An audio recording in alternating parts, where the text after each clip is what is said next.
If you look at the Fortune 100 alone, Walmart, Amazon, Microsoft, JP Morgan Chase, they spend 95% of all the money across all B2B activity in the world.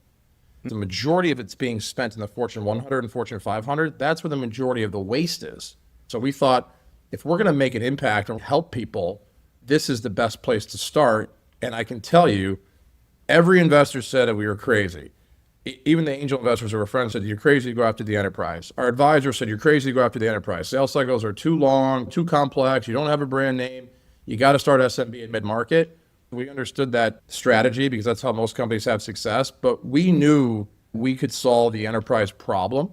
And all we needed to do was land a few marquee logos to get trust and credibility early on. So that's where we put all of our focus and energy early on, was figuring out how do we land a couple big logos to then go get momentum and credibility to land more large enterprises.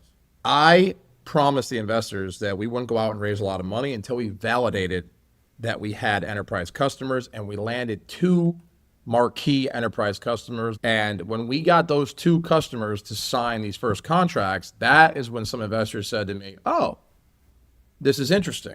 And I had some people starting to believe, wait, you guys can go through these motions. We didn't raise that $16 million Series A until we already had a handful of enterprise customers on board. The risk was lower, but I can tell you that even then, many VCs came into the round and said, hey, I think you should be going down market, more velocity, lower the ASP, get more pipeline, get more wins, learn more, get more logos. And I still believe this today, Dan. This is the thing that I'll tell entrepreneurs.